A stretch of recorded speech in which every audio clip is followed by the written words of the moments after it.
Presentation of Neville Goddard's Believe It In is brought to you by AudioEnlightenment.com. Copyright 2012.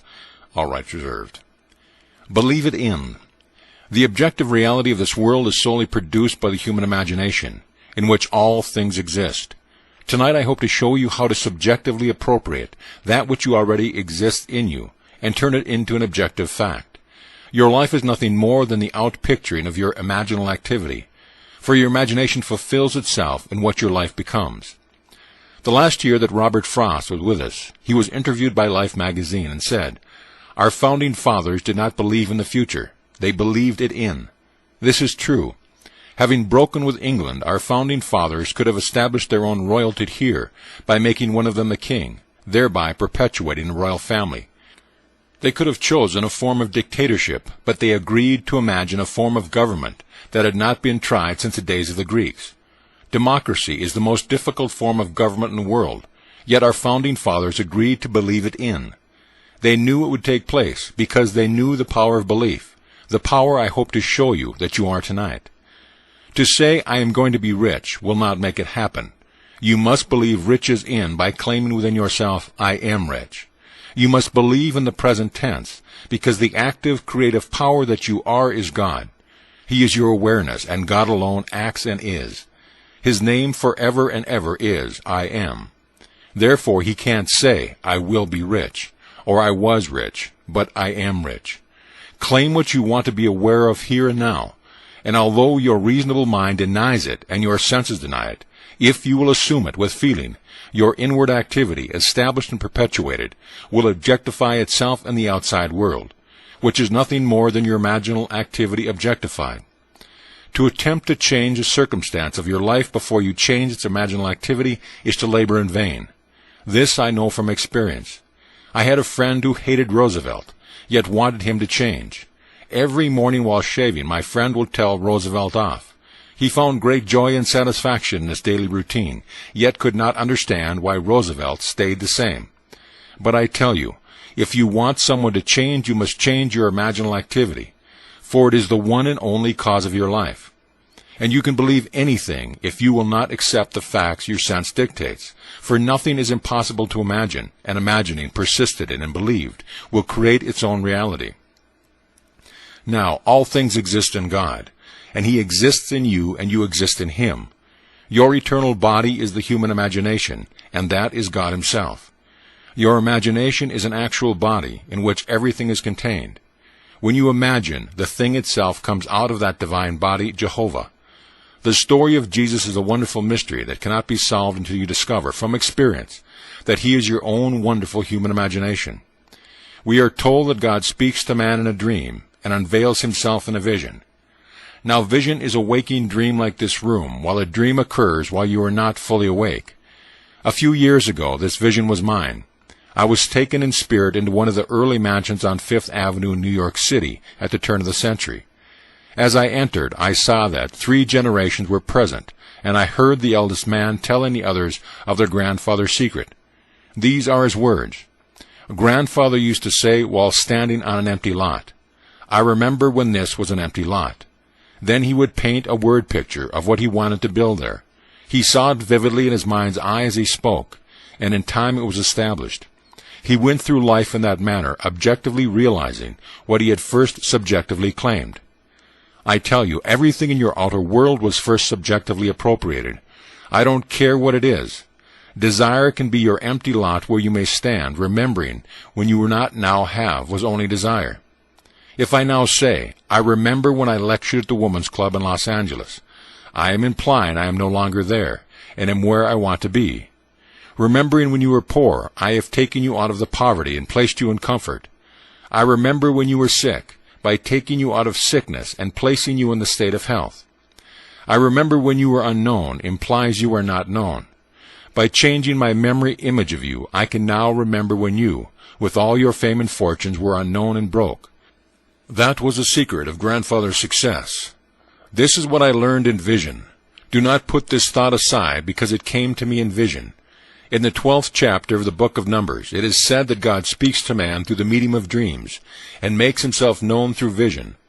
If God makes himself known to you through vision and speaks to you in dreams, what is more important than to remember your dreams and visions? You can't compare the morning paper or any book you may read to your vision of the night, for that is an instruction from the depth of yourself. God in you speaks to you in a dream, as he did to me when he took me on a trip in time to that beautifully staffed mansion at the turn of the century. As spirit, I was invisible to those present, but I heard more distinctly than they, and comprehended the words more graphically than they, because they had their millions, and who is going to tell one who already has millions how to get them? I entered their environment to hear their story, in order to share it with those who will hear and believe my words and then try it. This doesn't mean that just because you heard my vision, you are going to enjoy wealth. You must apply what you heard and remember when. If you would say, I remember when I couldn't afford to spend $400 a month for rent, you are implying you can well afford it now. The words, I remember when it was a struggle to live on my monthly income, implies you have transcended that limitation. You can put yourself into any state by remembering when. You can remember when your friend expressed her desire to be married. By remembering when she was single, you are persuading yourself that your friend is no longer in that state, as you have moved her from one state to another. When I say all things exist in the human imagination, I mean infinite states. For everything possible for you to experience now exists in you as a state of which you are an operant power. Only you can make a state become alive. You must enter a state and animate it in order for it to outpicture itself in your world. You may then go back to sleep and think the objective fact is more real than its subjective state into which you had entered. But may I tell you, all states exist in the imagination. When a state is entered subjectively, it becomes objective in your vegetative world, where it will wax and wane and disappear, but its eternal form will remain forever and can be reanimated and brought back into being through the seed of contemplative thought. So I tell you, the most creative thing in you is to enter a state and believe it into being.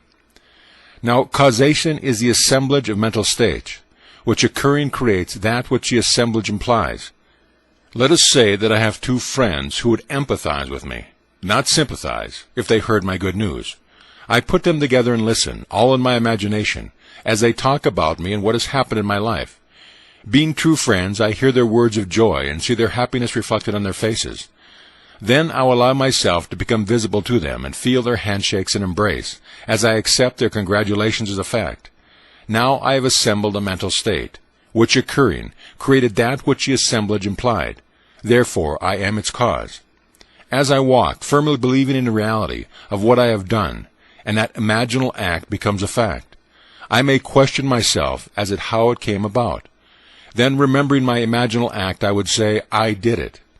If I did it, then did not God do it? Yes, because God and I are one. I am. Are you going to continue to believe there is another on the outside, or are you going to believe the great confession of faith, which I would urge you to accept? It's the great Shema. Hear, O Israel, the Lord of God, the Lord is one. If the Lord is one, he can't be two. Therefore, if his name is I am, and you say I am, you must be one with the Lord who brought you the world into being. Listen to these words. By faith we understand that the world was created by the Word of God, so that things that are seen were made out of the things which do not appear. Here we see that the Word of God is an imaginal activity, which joined by faith created the world. And faith is nothing more than a subjective appropriation of an objective hope. Now when you discuss your desire with me, you cannot see my imaginal act relative to you. If you tell me you need a job and I accept that thought, when I think of you I remember your need. But if I changed your words and heard you tell me you loved your job, I could remember when you needed one, for now my memory bank contains the fact that you have a job you like very much. And when we meet again, you tell me that you have it. You are only bringing confirmation of my imaginal creative act. Now, if imagination works this way, and it proves itself in the testing time and time again, what does it matter what the world thinks?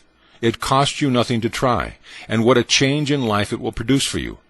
Try it, for you will prove it in performance. This may be in conflict with what you believe God to be. Maybe you still want him to be someone on the outside, so that there are two of you and not one. That's all right if you do, but I tell you, God became you, that there would not be you and God. He became you, that you may become God. If God became you, his name must be in you, and it is. For I ask you anything, you must first be aware of the question before you can respond, and your awareness is God. You may not be aware of who you are, where you are, or what you are, but you do know that you are. Aware of what your senses and reasons dictate, you may believe that you are limited, unwanted, ignored, and mistreated, and your world conforms your belief in your imaginal activity. And if you do not know that your awareness is causing this mistreatment, you will blame everyone but yourself. Yet I tell you the only cause of the phenomena of life is an imaginal activity. There is no other cause. If you believe in the horrors of the world as they are given to you in the paper and on television, your belief causes the horrors to continue. Believing the news of a shortage, you will buy what you do not need, blindly accepting the pressure to perpetuate an imaginal activity that keeps you frightened. All through Scriptures you are told to let not your heart be troubled, be not afraid and fear not. If fear could be eliminated, there would be no need for psychologists or psychiatrists. It's a bunch of nonsense anyway.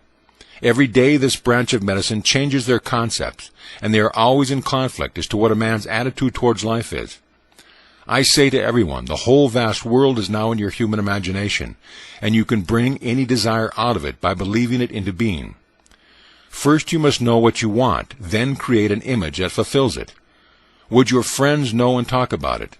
Imagine they are with you now, discussing your fulfilled desires. You could be at a cocktail or dinner party that is being given in your honor. Or maybe it is a great get-together over tea. Create a scene in your mind's eye and believe its reality in. That invisible state will produce the objective state you desire. For all objective reality is solely produced by imagination. The clothes you are now wearing were first imagined. The chair in which you are seated. The room that surrounds you. There isn't a thing here that wasn't first imagined. So you can see that imagining creates reality. If you don't believe it, you are lost in a world of confusion. There is no fiction. What is fiction today will be a fact tomorrow. A book written as a fictional story today comes out of the imagination of the one who wrote it, and it will become a fact in tomorrow. If you have a good memory or a good research system, you could find today's facts. Not every fact is recorded, because not every thought is written, yet every person imagines. A man feeling wrongfully imprisoned and desiring to get even will disturb the world, because all things by a law divine in one another's being mingle.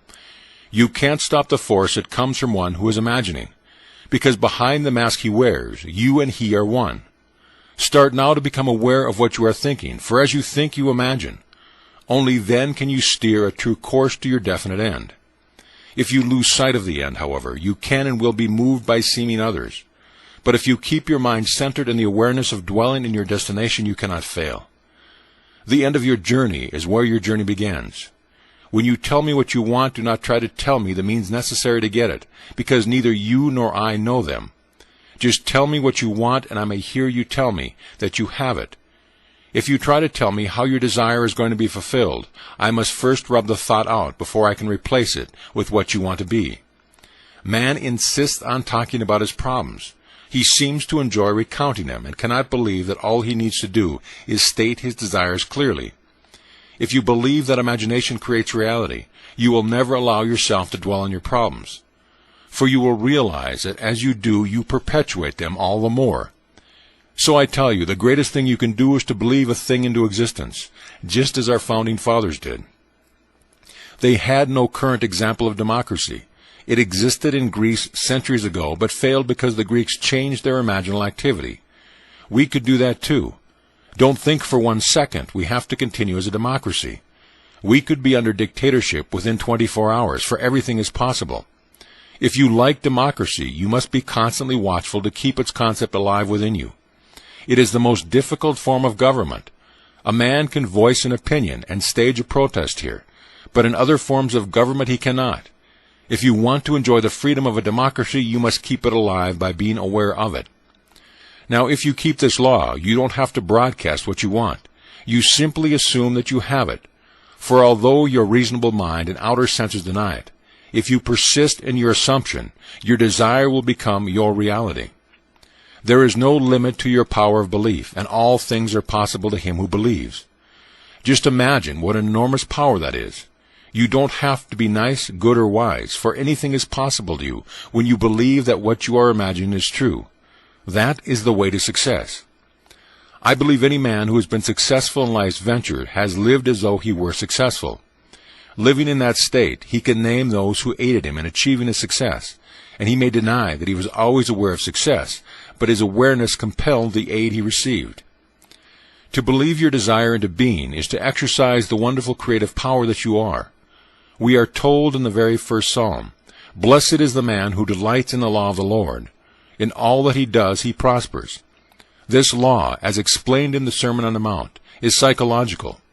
You have heard it said of old, "Thou shalt not commit adultery."